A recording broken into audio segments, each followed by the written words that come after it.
Coming up to 7 o'clock here, and the sun is rising, and I'm about to go home. You've been listening to the Late Night Shift, and if I'm dreaming, please don't wake me up tonight. Before I go, I'm about to take one more request here from Radio Sydney, and then hand it over to WDRNK.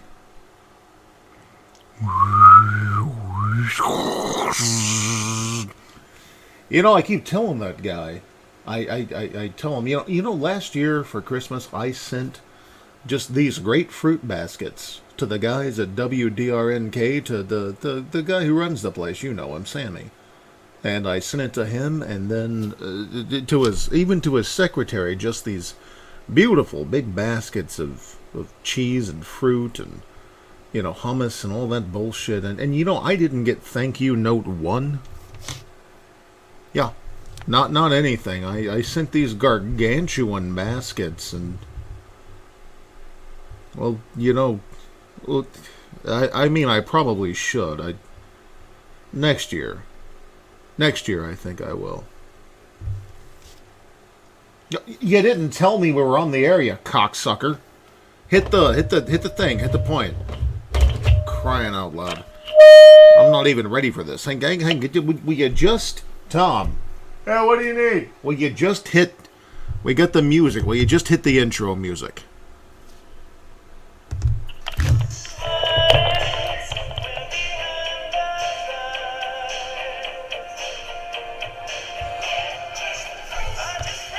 Welcome to WDRNK. Tonight we have a lot of entertainment for you and a couple of special guests. But first, a message. PSA. So, probably don't need to pay attention to it because who gives a shit. A PSA from the Great Strobe out of the specials in Detroit. Can you play... Tom, can you play the clip? What do I even... Well, I don't pay you, but what are you even paid for Christ's sake? Play the clip. Hello. My name is the Great Strobe. You've probably seen me in media and saving the people that you love, if you're based around the greater Detroit area. I've seen too many superheroes in the news lately doing what I consider unseemly things. Whether it be smoking cigarettes, drinking, or even worse. I'm here to deliver a message to all of the outlying superhero groups, not necessarily just the ones here, again, in the greater Detroit area. When my brother and I fell into the vat of mysterious radioactive chemicals at the photo processing plant, and woke up in the hospital 3 weeks later with powers that no human had ever known before us, a phrase came to my mind, seemingly words of God. With superpower comes super responsibility. And I realized at that point that I was blessed and would not be afforded the capriciousness of other men, common men, little men. Thousands of children around the world would see me as a part of God.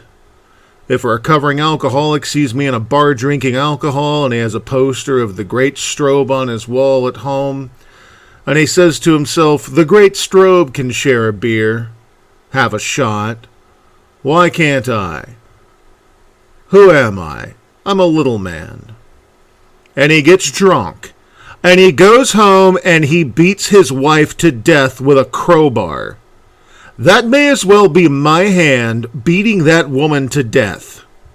Or, if I'm caught by a tabloid reporter urinating on a prostitute for pleasure. Disgusting, but it actually happened to Captain Osiris in Milwaukee. And then a little boy urinates on his sister, and she has a cut on her arm, her tiny little arm. And the cut gets infected, and the infection goes to gangrene, and the arm is removed. That may as well have been me pissing on that little girl. Laugh at my manner if you must, but please, please, heed my words. With superpower comes super responsibility. No, it's not the taste, it's the smell you don't get used to. Oh, we're back on the game. God damn it, Tom. And that was Captain Strobe speaking for the specials out of Greater Detroit, one of our sixth ranked greatest superhero teams in the world. And I wasn't listening at all, but I'm absolutely sure that he gave you a great message. I'm just here for the paycheck, honestly, at this point. And I don't even know what Tom's here for. Anyhow, this is WDRNK, and we had a lovely event here earlier in the studio. We've had, because some of us might be going off, either, to visit our family for Thanksgiving, or in Tom's case, probably fucking fired. But we had a little early Thanksgiving. It was beautiful. Lovely chicken, bit of sage and onion dressing. I made a green bean casserole, one of my favorites, and a little bit of mashed potato and cranberry dressing. And for those of you still looking forward to Thanksgiving, we don't actually celebrate it in the country I'm currently residing in, but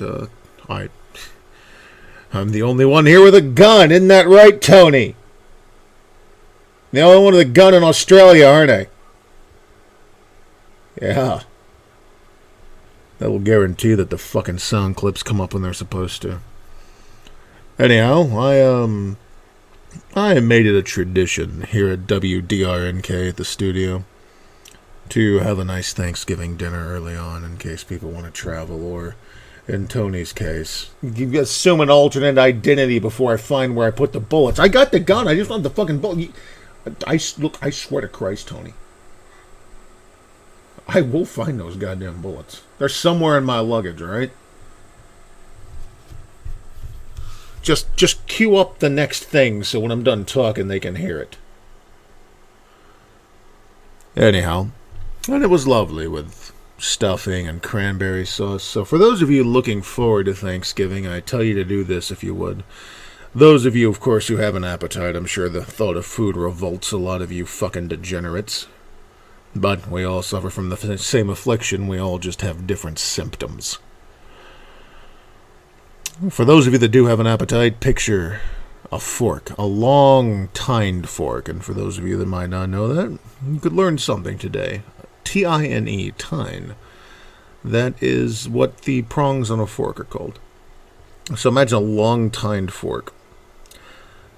Equal bites of white meat turkey, mashed potatoes and gravy, cranberry sauce, and stuffing. Imagine a bite made of equal parts of each of those. Oh, I tell you. And I don't care what any of these people say out there. Fuck real cranberry sauce. Fuck it right in its bloody, period-drenched looking asshole. I want it out of a can, I want it to come out in the shape of a can, and I want to slice it up. I want it like dog food. That's what real fucking people eat. And I don't want those crispy green beans, I want them out of the goddamn can. Grew up poor. We stick to our roots.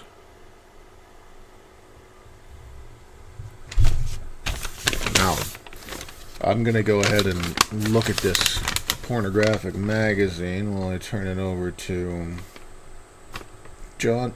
You have got to be shitting me. John Thomas? John Thomas, that's his fucking name. Yeah. John Thomas is his fucking name. Are you shit? Yeah, his name's John Thomas. Okay. Don't know who'd name their kid that. That should be considered a war crime, but alright.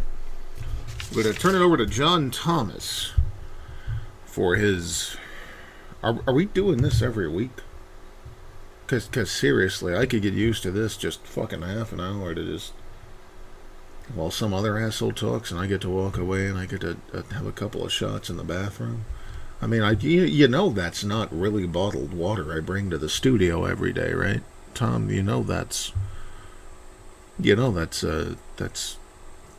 vodka that I pour into bottled water bottles. You knew that, right? Actually, no. And also, I gave that to my fucking kid. Well, at least you're bringing him up right, I suppose. Fuck you, Dad. Yeah, well, maybe if you buy me dinner first, Tom. Anyhow, we're gonna go ahead and turn it over to, apparently his real name is John Thomas. And he's gonna start our new segment, Snacks Quarterly. So, over to you, Mr. Cock. John Thomas. No one can really be named John Thomas, right? So, I found like maybe 50 bags of blue corn chips on a big wooden pallet in the woods behind the highway rest area.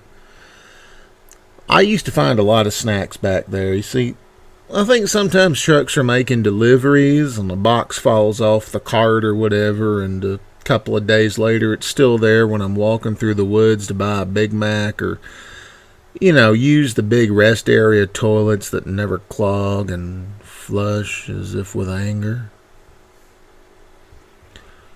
I don't know anyone else who likes blue corn chips except my friend Scott, who's allergic to just about everything else, including whey, which, by the way, y'all might not know, it's in a lot of things, even if it's not listed on the ingredients, because, I'm told that they use it to lubricate the machines. So I brought the blue corn chips to his place, and they were basically totally crushed to powder, but Scott said thanks. He said he'd sprinkle them on his salads. Found a bunch of snack cakes in the same woods once, off-brand Wrangle-Dingles or Donglebles or something. But they're usually just as good as the real ones and cheaper because they're made from low-quality ingredients like sugar sludge, which is the bad part of sugar that falls off conveyor belts in sugar factories. Most of the snack bags were still vacuum sealed, so they were fine, and the ones that were punctured had been coated in an interesting green slime, so I took those home too and snacked on them for a little while until the slime ones, spread their slime over everything, and it spread to a house plant and then to my sink, and a verdant green tangle of vines began growing out of my pipes, and I had to throw the rest of the cakes out. Found a sack of baby carrots once down near the gravel yard by the Little League field, a big sack, 3 or 4 feet tall. Too wide to get my arms around and too heavy to carry. I bungeed a wagon to the back of my old bike and pedaled them home. Stored them outside next to a broken air conditioner unit that was leaking Freon, which I thought would maybe keep them chilled. But in the morning I discovered a bunch of critters had chewed through the bag and gnawed up most of the carrots. So I went out and I grabbed my daddy's old shotgun out of the shed and I filled a bucket with shells, and I ran back out and fired and reloaded and fired and reloaded and fired and reloaded and fired until the bucket was empty and the critters stopped moving and squeaking and eating my goddamn carrots. Red and black syrup lay astride all over the place, and it pooled at the bottom of the bags. And I tell you this much, I picked it up and looked at it and mixed all with the remnants of the critters and their syrup and the shotgun obliterated carrots and the splintery orange mush, and I threw the whole mess into the creek.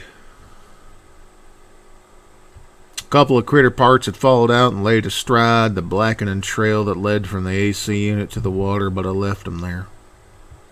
I left them there as a warning. I don't know why I get so upset when critters get into my snacks. Especially when it's snacks I found for free. I just think it's wrong of them to take what belongs to man. Evil was born in the Garden of Eden, when Adam let a critter nibble on snacks from his trees, and just as the Bible says, it's all been downhill from there. God blamed Adam for that, of course, but it's God who's to blame for me living in this humid place with its swarms of gnats and hordes of critters and toilets clogged with thorny vines that grow up to the ceiling, and God'll always take the side of the critters. 'Cause he was born a skunk.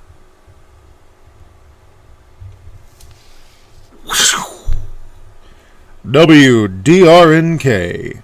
Because if you had somewhere better to be, you'd fucking be there. Coming up later, we have Tony Roletti with Looks at Books. Then we have a clip from our new Antiques Roadshow show. That way we're not violating any copyrights. Antique Roadshow show. We've got daily affirmations from Meatwad. And we've got a lot of other interesting things coming up. But for now, commercials. Hey kids! Yeah? Are you tired of the same old dinner? Yeah! Well, aren't you a bunch of ungrateful fucks?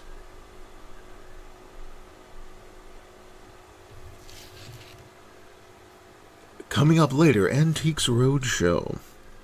Well, yeah, you see, my daddy left this to me. And it's still in real good condition. Yes, I can see that. Is this the original veneer, and is this cloth genuine? Yeah, I haven't changed anything at all from it since my granddaddy left it to me. And it still functions.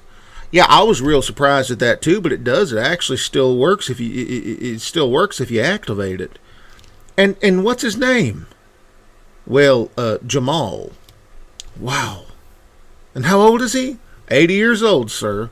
Actually, I'm 85. Shut up, Jamal, or you're gonna get the whip again. That's later on Antiques Roadshow show. Antiques Roadshow show. One young woman wants to take down the biggest drug cartel in Colombia. But she can't do it alone.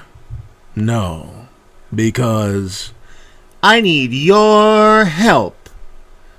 This summer, coming to theaters, Dora tries to take down one of the biggest threats in the world with you and a map. I don't know which way to go. Where's the big cocaine mountain? Dun-dun-dun. Dun dun dun dun dun dun dun dun dun dun dun dun dun dun. Ow!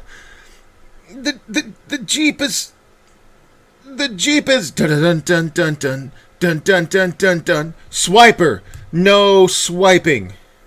The cocaine from the factory. Aw, man! I can't get the Jeep off of me. Don't worry, Dora. I will help you. Es mi amiga. I will lift. No, they're coming with machine guns. There wouldn't be time. Dora, I must. No. Go, Diego. Go. Dora the Explorer. And don't miss the straight-to-DVD pornographic film, Knockin' Boots. Available this January.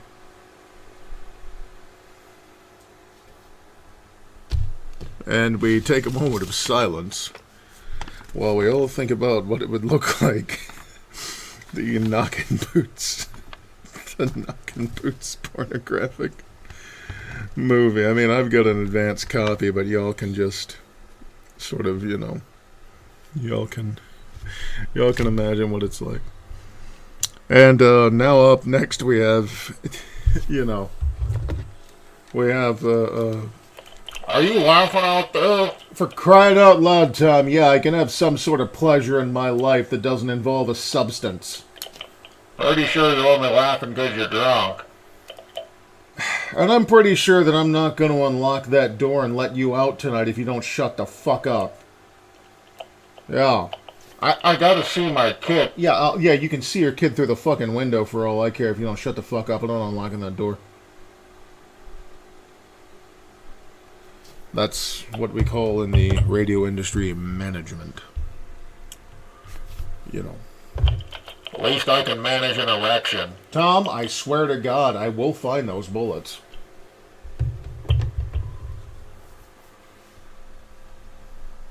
Anyhow, now we've got our next segment.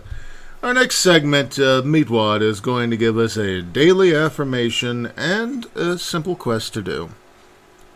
Meatwad? Well, all you gotta do is today put your best foot forward. And if you don't know which one is your best foot, just, flip a coin or have your feet run a race. And I went Kermit there. And also, today I'd like all of you to go out to the mall and invite a bunch of strangers you don't know to a party that you're throwing for your neighbor. That'd be real fun. And we're going to get to some music now, because of course we need music on a radio station. Do do do do do do. This is Kermit the Frog singing one of his greatest hits. Play it, Tom. Why are there so many prongs on my dildo? They won't fit up my backside.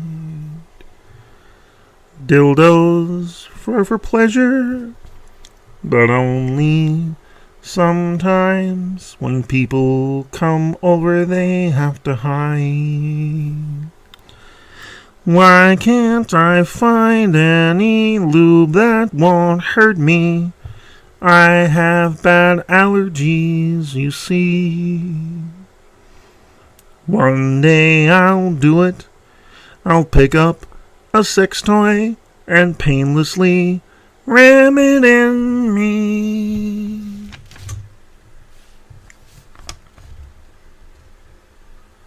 Wasn't that beautiful? And now to some more commercials. Hey there, you cats and kittens. My name is Tony Roletti, and I'm selling my new album, Tony Does Modern. Y'all ever think that Tony could do modern? Not really a hard thing. Just like my penis these days. Let's play a few clips. A boom, boom, boom, boom. I blew a dog and I liked it. The taste of his salty lipstick. It felt so wrong, it felt so right. I'm blowing Fido tonight. I blew a dog and I liked it. Yeah, I liked it. Beautiful. Beautiful stuff, Tony. Tell us about your album here. Well, the money ran out from the 60s, and I thought, hey, go ahead and take advantage of you chumps one more time. Beautiful, Tony. What other sort of songs do you have? Have on the album? Well, I would sing a few more, but you know what, you cocksucker? You're just trying to get me to do them all on your radio station for free. Fuck you. Hey, Tony, fuck you. Nah, brother.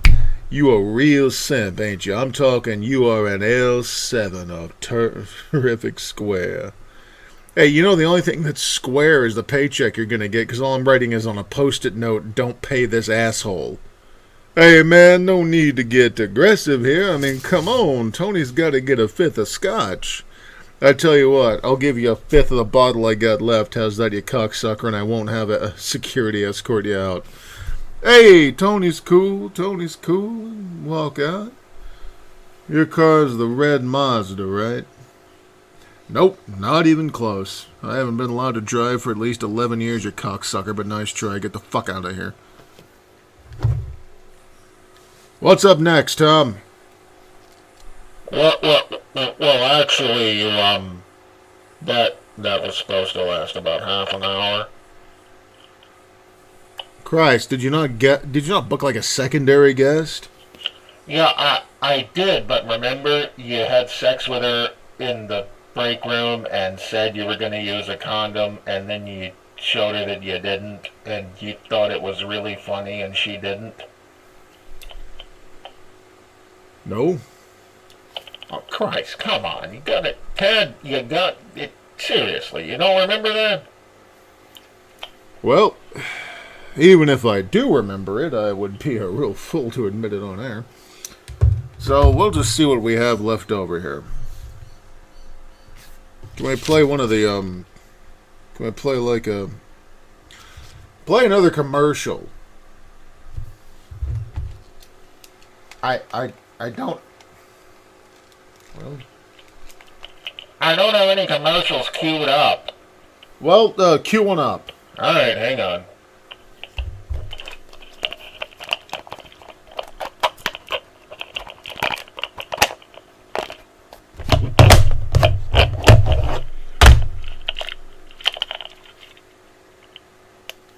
You've heard his work on television and radio, but now it's time for Tommy G to bring it back old school style.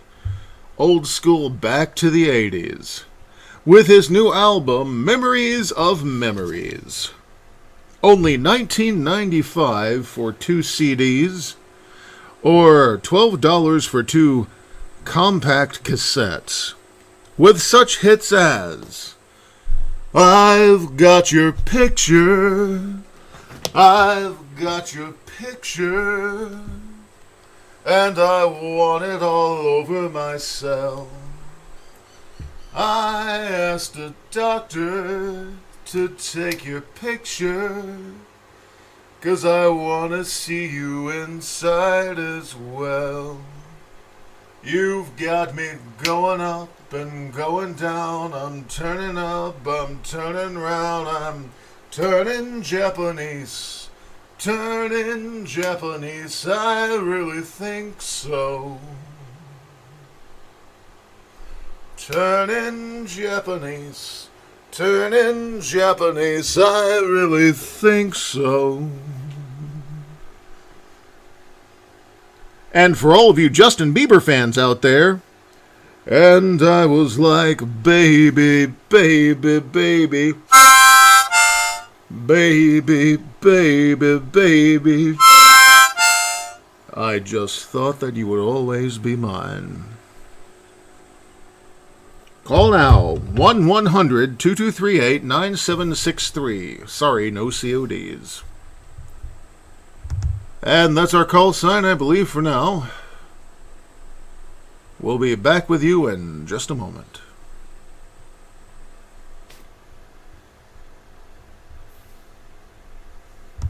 And look at that, it's a mailbag day now. Someone in our requester unit, the place that shall not be named, asked for me to read something, and so I thought I might start off with something that quite some time ago I myself had written. I myself. They say that, you know, it's so repetitive, it's like saying ATM machine. Anyhow. Somewhere north of the Abernacle Badlands and just south of the Mercure Ridge, there's a small mining town called Poughkeepsie. You won't find it on any map. 4 years before I was born, the town was evacuated. There was a coal mine fire that burns to this very day, far below the hardened crust of asphalt and houses. Why my family stayed is a mystery to me even now. Whenever I asked my father about it, he would always mumble something about Julia and what a man has to do. I once asked my brother who Julia was. He told me to ask my mother, and when I asked her, she sobbed beyond all control for the rest of that week. I learned early on in my life not to ask questions about the past. Sometimes I'm sorry that knowledge didn't always stay with me. My father was a stern-faced man. Made of stone was always the phrase that my brother Eugene liked to use. The only time I've ever seen him show any emotion was when our dog Xerxes passed away. He didn't talk. He didn't cry. His eyes just went dark, like when the power goes off in an old cabin, when he sighed. Spent the next 5 hours alone with Xerxes' remains, a shovel, and a bottle of Jim Talon's Carolina Best. He was 7 feet tall and made of the kind of muscle that comes from a life of nothing but work and sleep. His hand covered in an eternal, calloused work glove. I say hand because that's all he had, a single hand. His right hand was the worn-down type of leather that you'd expect from a mine worker, but where his left hand should be, there was just a folded metal stump. The stump was courtesy of my brother Ralph, or so I was told. Words about my dad's hand was missing were few and quiet. The only time I ever asked my father directly, I was told, "The Lord taketh, and the Lord taketh away." Until my 30th year of life, I never knew that wasn't how the phrase was supposed to go. The metal stump had some kind of pin or connector on it, and for most of my early life, I wondered what the hell, why Ralph put it there. Ralph, my brother, was 10 years older than I was. He was the oldest child of our family, barring Terry, whom I've never met personally. I saw Terry once in an old photo album, but when I asked who he was, I was just told that he was your brother and a gift from God himself. And I heard something as Mother walked away that sounded like, "Nothing ever's yours to keep." Ralph was something of a technical genius. He always smelled like ratchet oil and kerosene. He could fix up anything that wasn't broken and a few things that were. He spoke of his inventions like they were family, and he spoke of our family like they were a treasure of unimaginable value. Of all my memories, none are fonder than my conversations with Ralph. However, just like the machines that he assembled, something in Ralph was always cold and distant. He never looked you in the eyes when he spoke, and he never smiled more than halfway. He had that kind of look that people get when something's happened to them, something bad. Something they never let go of. Once when we were swimming in the northern crater, I caught a glimpse of a tattoo on Ralph's back. It said Matilda. This was at a later point in my life where I had learned not to ask about anything that had happened before the moment I wanted to ask about it. There's a reason the past isn't around anymore, and it's never an accident that things are forgotten. My mother was a prime example of someone who remembered too well.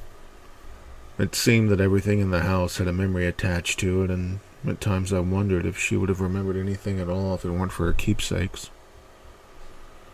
My mother looked like one of those Carsdale magazine housewives from the 1950s. She had one of those Donna Reed hairdos that never seemed to move out of place. Her closet was full of chiffon, and aside from meals, I don't think that she ever sat down. She had a smile that was kind of plastered on, like she'd forgotten how to not smile. Her face looked like an Illinois road map with roads running all over between smooth golden fields. She could sew and cook. She knew more about medicine than someone like her ought to, and she never once raised her voice. She always had dinner ready by the time my father came home, and she looked at him like she was searching for something that used to exist. Like you search a field for something you know you dropped, but you're sure you're never going to find again. Something that you desperately miss.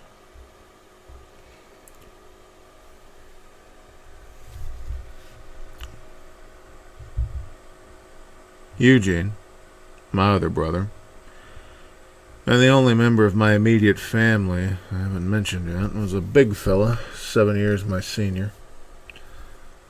I've always believed that all Eugene wanted in his life was to be my father in every possible way.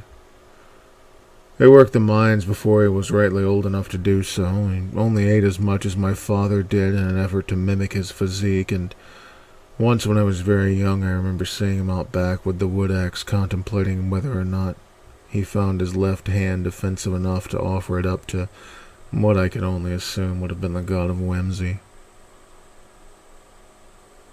Eugene was talkative, warm, smarter than average. All the things my father wasn't. Naturally, those traits got pushed to the side in Eugene's efforts to emulate this man that he inexplicably admired. I always found it ironic that Eugene collected geodes, secretly. I think he understood what he was and what he was doing. Despite how hard and cold he was on the outside, inside there would always be vibrant beauty that could never be marred. Just like his geodes, it was only during moments when he was broken that you could see his radiance pour out. The only other time he ever let his guard down was with Ralph. Ralph was no 90-pound weakling, but here and there he would find a piece of metal he couldn't lift or a bolt he couldn't turn. Whether or not he could actually lift or turn whatever needed lifting or turning wasn't really that important. What was important is that it gave Eugene an excuse to spend time in Ralph's room or in the shed where no one but Ralph could hear the things they spoke about. Ralph tried to do that for each of us. He tried to be what we needed when we needed it. Looking back, I think that's what kept him going, purpose. The void inside him could only be fed by purpose, by meaning.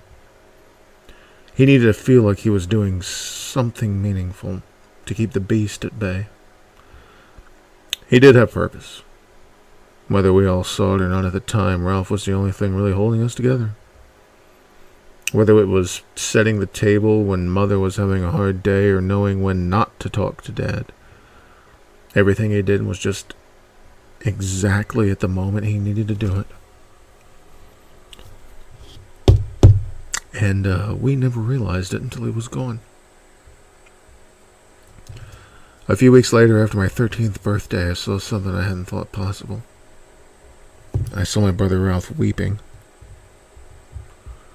He was sitting on Briar's Ledge, about half an hour's walk from our house. Briar's Ledge was a cliff that overlooked the northern crater. On the rare occasions that we got rain, the northern crater would fill with water, and we'd have about a day's worth of swimming before the water was fouled by the underground sulfur deposits. Once that happened, we'd climb out on Briar's Ridge and throw things into the water. My mother told us that if we found a piece of graphite and whispered our troubles into it before we threw it into the water, then the graphite would absorb our sorrows and wash them away in the pool. Even though it's just one of those things that parents tell their children to try and keep magic in their lives for as long as possible, and the consensus between my brothers and myself that it was just hooey. When I was there by myself, I would whisper something to a piece of graphite and then close my eyes and toss it in. As for what those things were, well, by now you should know not to ask those kind of questions. I was on my way to get Ralph for supper when I heard him sobbing. He didn't know I was there, and these moments aren't the type which used to really disturb a man. It was a soft sound, like the whispered, quiet movements of the machines he loved to build. He picked up a piece of black rock and held it close to his face. "Matilda, I miss you so much. Please come back to me." He kissed the rock and sent it careening into the gray waters below. I headed back home, and about a quarter of the way I shouted back that it was time for supper. There was no need to let him know that I saw him like that. Some things a man should be able to keep in his own, to himself. Or at least think that he has. From that time I didn't see much of Ralph. He spent all of his time in the shed behind our house, hiding away in his corrugated tin fortress. He slaved over what would ultimately be the last machine I would ever see him build. There was a water pump in the shed and a forge. Back when there were other people in town, my father repaired mining tools in his spare time, by which I mean some nights he would just repair mining tools instead of sleeping. Since everyone else moved away, however, Ralph was the only person who used the shed for anything. My father once walked in to repair a mattock that he'd busted on some iron ore, only to exit a few minutes later, mumbling about how everything's moved around and how he couldn't find a goddamn thing. Mother would leave him sandwiches and an occasional piece of cake outside the door. And every other morning or so, we would see a stack of empty dishes where the full ones had been. Other than that, the only way we knew he was still alive was the rhythmic clangs from inside the shed and his occasional trips to the outhouse. So this went on for 6 months, and no one really spoke much during that time. Something was happening, and I don't think any of us were really sure what.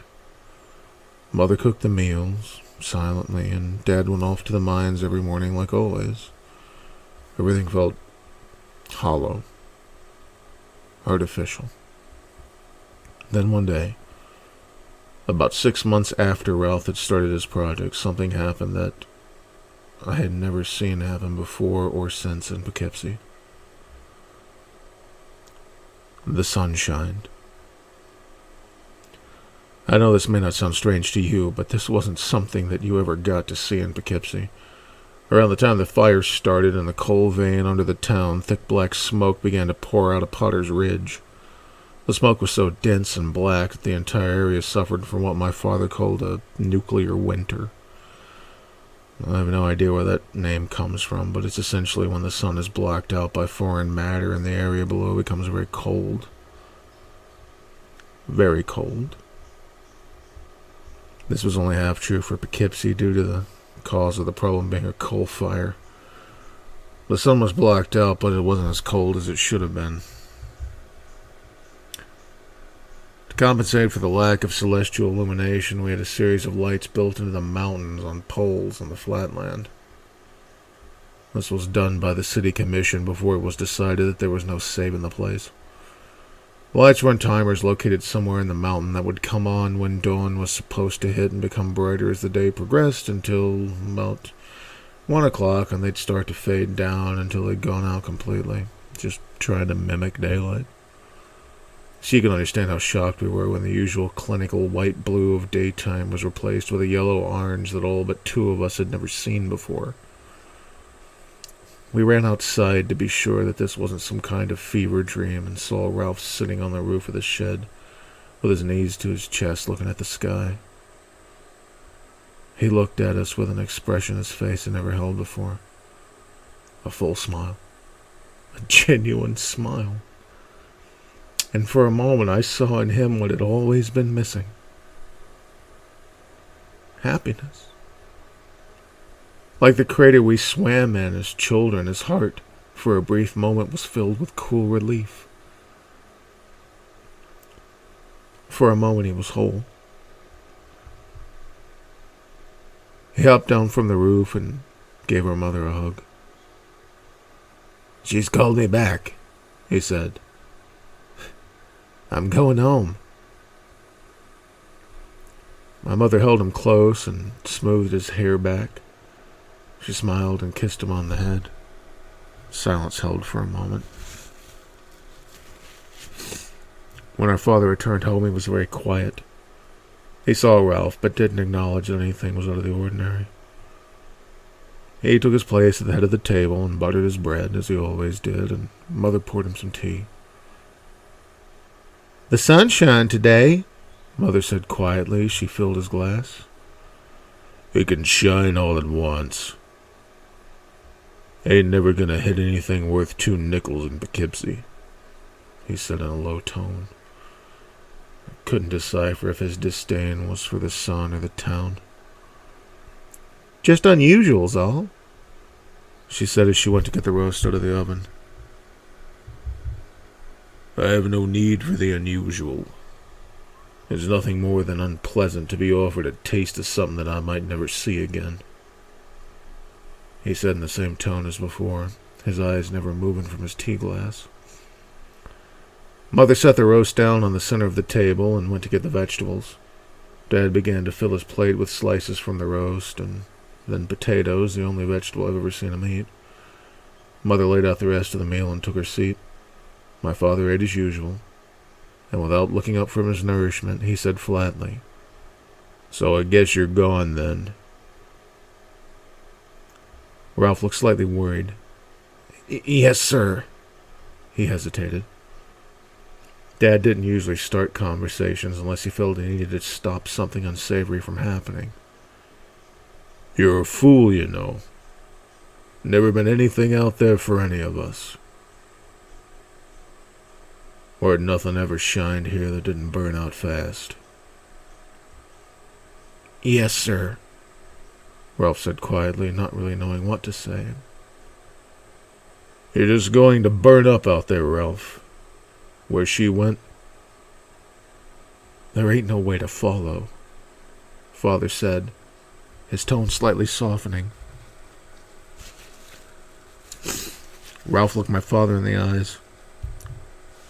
He never looked anyone in the eyes when he spoke, and people who did never looked my father in the eyes.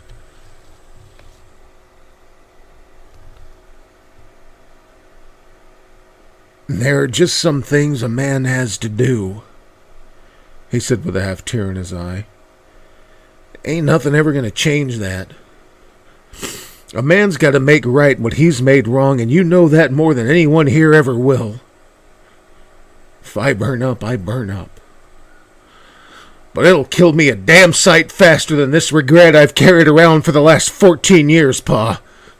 You gotta understand that. I'd never heard anyone speak to my father that way in my life. I suspect he hadn't either. He looked angry for a moment, probably from the shock of it, and then nodded quietly and went back to his meal.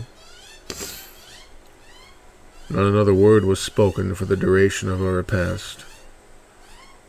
Father retired to his bedroom for the rest of the evening. And I gotta feed these hungry birds. I'll be back. Like I said, no editing, no nothing. I just speak until it's done. I hear you. Lady Magpies and their father. Here, Mr. Magpie, I cut you something nice. Oh, they're all here.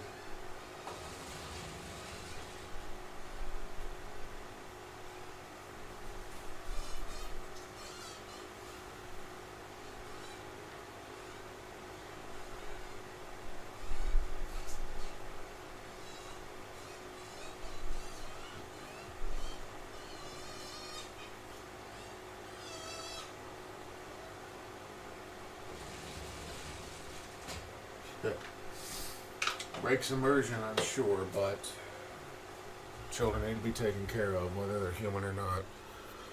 Unless they're black, of course. I mean, come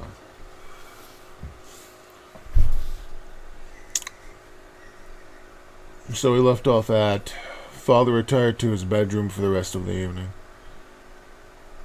Even though I wasn't sure what was going on or what exactly Ralph was talking about, I knew I'd never see him again after this day. The fires of Poughkeepsie themselves erupted in my heart. Fissures were boring their way through my soul, and deep within them sank any words I might have dredged up for my dear brother. Nothing's ever yours to keep.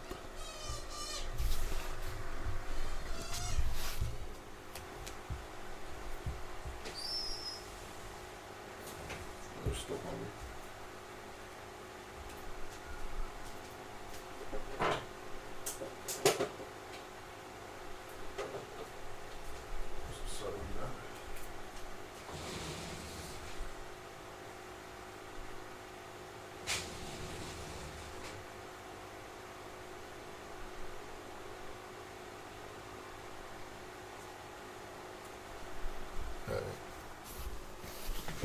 Nothing's ever yours to keep. After dinner, Ralph gathered some things from his room, left a few things in Eugene's care, and the two of them had to talk about something that will remain between them for the rest of the time that this great sphere turns and beyond. After a time, Ralph stepped out from his room and handed me a tattered burlap bag. Take care of this for me until you see me again. One day I may come to reclaim these things, but until I do, they're yours. I nodded at the words of my brother, still stunned by the sadness. Like a wisp of smoke on the wind, my best friend would be gone forever. It is appropriate to the character of Poughkeepsie that one day, of all days I would spend there, was the only one. Jesus. We're going to come back to this in a sec, the poor things. Those are magpie babies. I'll cut you some meat. Just so we don't have dead air, I am cutting them some meat now. I buy this roll of something called Devon. It is essentially bologna, but it comes in big long rolls. I cut it and I use it to feed the birds. They seem to like it. I've been doing that for a while now. They don't really need me to feed them, but they do things for me. So I give them things as well.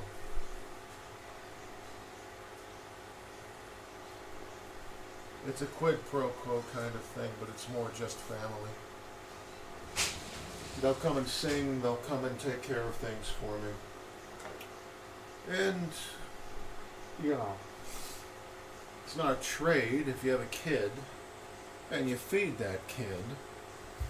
It's not like the kid only loves you because you're giving them food. It's just, that's part of your responsibility when you have a child or a wife or a friend or whatever, you know. Like, you have a friend, you know, maybe you get a little more money than they do, and you buy them a beer now and then.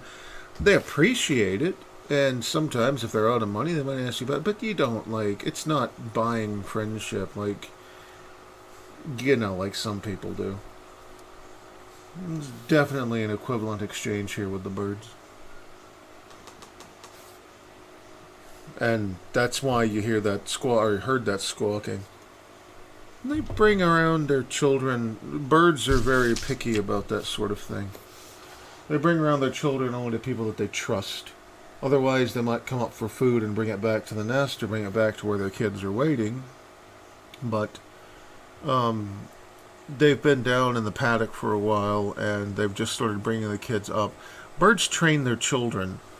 Especially your Corvidae species, they train their children who is safe and who isn't. And they, depending on the kind of bird, sometimes they even bring you little things. They're sweet. Anyhow, I'm going to pour myself a drink, and then we're going to get back to where we were. Here on WDRNK. I suppose we could call this section user request, or viewer request, or whatever. Because someone asked that I read something, and I thought I might read something I'd written. I live in a country, too, where it is, no, I'm currently in Australia, but I don't live in Australia. But I live in a country where it is legal to distill your own spirits. Which is great because in the States I can get 1.75 liters of vodka for about $13-14 in most states. But here, 700 milliliters of 35% spirits cost you about $30. And so, and it's the same in the country I live in, so you know, buying a box of wine, dumping it into a small, it's called an air still distiller, dumping it into that and turning it on. 2 hours later, you've got 1.5 liters of 40% alcohol for $11 instead of the, you know, 60 it would have cost you if you're going up to 40%. You're getting that much of it.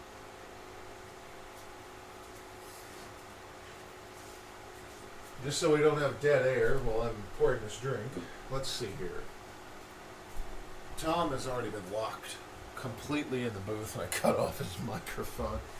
Because I'm pretty fucking sick of Tom and his bullshit. Is it some sort of sin to ask for just one fucking competent member at this radio station? So I turned his microphone off.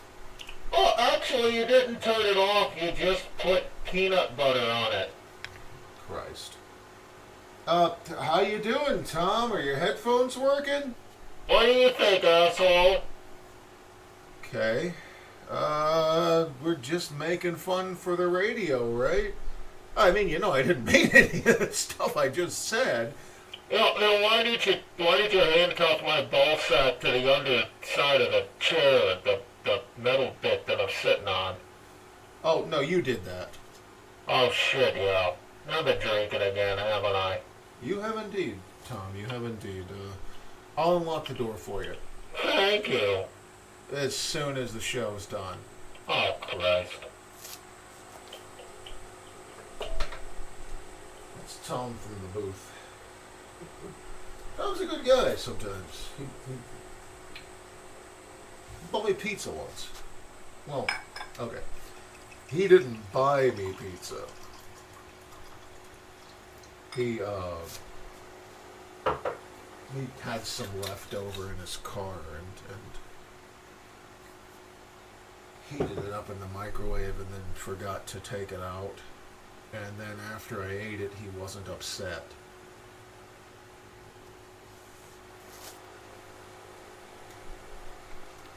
Yeah, that sounds about right. It was pepperoni and mushroom. Yep. And I love pepperoni and mushrooms, so Tom and I have been fast friends since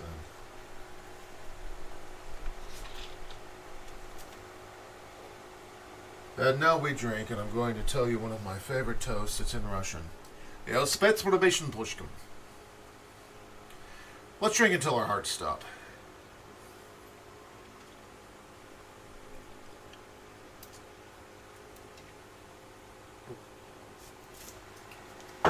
For our that's rough. For our Russian listeners out there, that's of course not what I just said.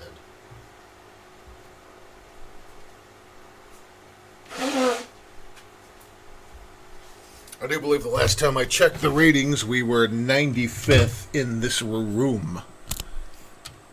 So I don't think we've got a huge viewing base, listening base, whatever you want to call it. So make sure and fill out those cards and send them back to WDRNK. And now back to our story. I'd never heard anyone speak to my father that way in my life, and I suspected he hadn't either.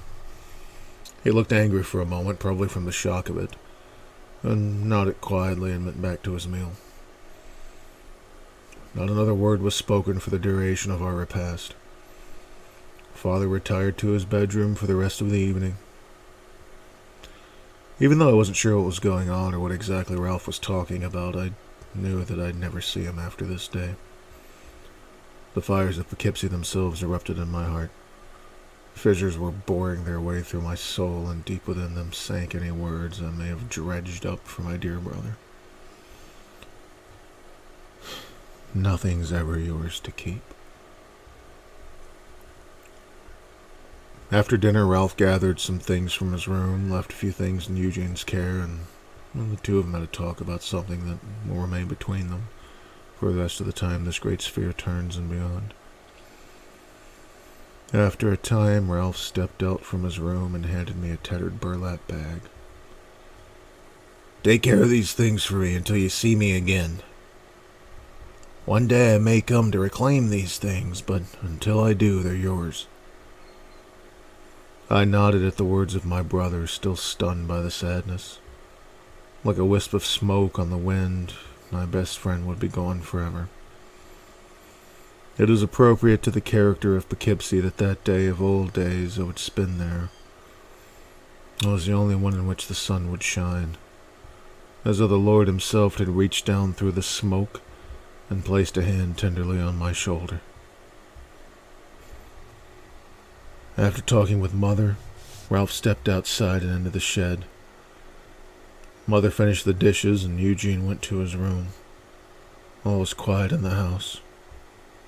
The kind of razor-sharp silence that predicates any real tragedy. I sat and opened the bag that Ralph had given me. Inside it were some photographs, tools, a rabbit's foot, and a journal. I remember feeling like I was looking at a dead body. These were the remains of my brother. He still walked and spoke, he still took breath, and his heart still would beat, but soon all of that would end. Eventually, I'd have no real proof that he ever existed outside of my mind and the things that he owned. And this was all I would have left. I don't know how long it was before Ralph opened the door again. Could have been minutes or hours. The silence was slowly broken by the creak of wood on metal, as if protesting what was about to happen but not being strong enough to stop it. I understood the feeling. It's time. Mother, Eugene, and I stepped outside. The night was colder than usual, with a clean breeze coming from all directions at once, it seemed. Rolf walked over to the shed and closed the door. There were some bangs, a snapping noise inside, and then all at once the walls of the shed fell long ways onto the ground. The rattle of the tin against the rocky ground cut through the clean morning silence. A mushroom of dust covered the area where the rickety structure had once stood. A silhouette of something peered through the dust like a curious child. Suddenly, that child's eyes lit up and knifed through the shroud like small red moonbeams. Whatever it was, it had lights and fins. It was like nothing I'd seen before. The dust fell drowsily back to the ground and unveiled what Ralph had been working on. It looked like a huge metal football with Cadillac fins and red lights all over it. I still had no idea what it was, but Mother began to cry. Not in her usual loud way, but quietly. Soft like the smoke from a candle when you put it out. "This is it," Ralph said with a smile on his face. "This'll take me to her. This will make me whole again." Ralph walked towards us. He stood straighter than he usually did. He seemed sure of himself. He held my mother and dried her tears. He kissed her on the forehead. From the time a child leaves the womb, most mothers can never be sure when the last time they will feel the touch of their child will be. They never know which embrace will be the last. My mother's curse was knowing that this was the last time those familiar arms she had half a hand in creating, would ever be wrapped around her. Ralph looked back at our house one last time. One last look at the fortress that had protected us from the smoke and the heat. The only place we'd ever lived.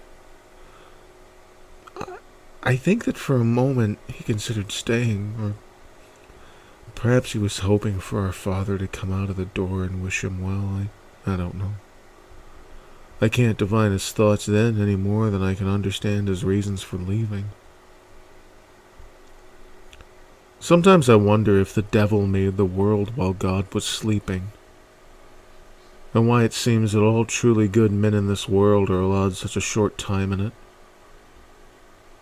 Ralph slowly walked back to his machine, checked it on all sides, and opened the door on the front. As he entered it, I heard footsteps behind us. It was my father.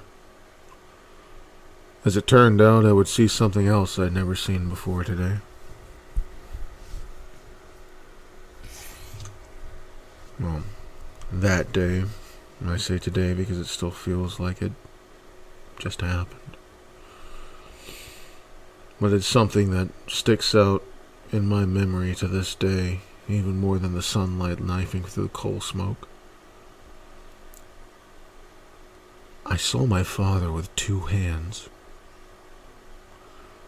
One was his own, calloused skin over toughened flesh full of blood and bone, the hand his mother had given to him and that God had allowed him to keep. The other was more slender. The other was cold and hard, full of pins and screws. the hand his son had made for him, and that his heart had forced him to keep. This was the only time I would ever see him wear it, and for all I know, this was the only time it existed. He raised it above his head and waved goodbye to one of the few people in this world he would ever care for. He waved goodbye to his son. With a steam clatter and a scream, the ill-designed vessel began to lift from the ground. It strained not to fall apart as it slowly ascended toward the stars. Fire and smoke poured from beneath it like the vengeance of an angry god, covering everything in cinders and soot. We all knew it wouldn't be flying. It shouldn't be flying. We all knew it would probably burn up in the atmosphere, but for one moment my brother had become master of his own fate. Held together with hope, fueled by sorrow, the Rokenbach took off for its only flight. With one final look at our family, my brother, the only person in my life that ever truly understood me, lifted off into the heavens. Then a dark quiet fell across the launch pad. We watched until there was nothing left to watch, and then we just stood there. Father emptied out his pipe without a word and began picking up the pieces of tin and cardboard that made up our own personal Cape Canaveral. I never did see Ralph again. At least not outside of my memory, but to this day sometimes I think I can feel him looking down on me. Maybe what he said was true. Maybe enough anguish and desire can manifest itself materially. Maybe that's all Matilda ever was. Maybe that's all any of us are. The fever dream of a lonely god stranded on this chunk of interstellar debris, unable to find his way home. Either way, in my study beside the bookshelf, on the floor, there's a small burlap bag. Though I have had to leave so much behind in my life, I've always kept it with me. It sits there like a faithful dog waiting for his master to return. Waiting to be taken back home where he belongs. And so this is WDRNK signing off for the evening. If you have any requests, you know how to reach me. If you have any call-ins, you know how to reach me. And for all of you, I hope you have a wonderful evening. I hope the creature doesn't take too much advantage of you. And by the grace of whatever it is that made this sad, beautiful, perfect place we live in, I hope you find peace one way or another. Good night.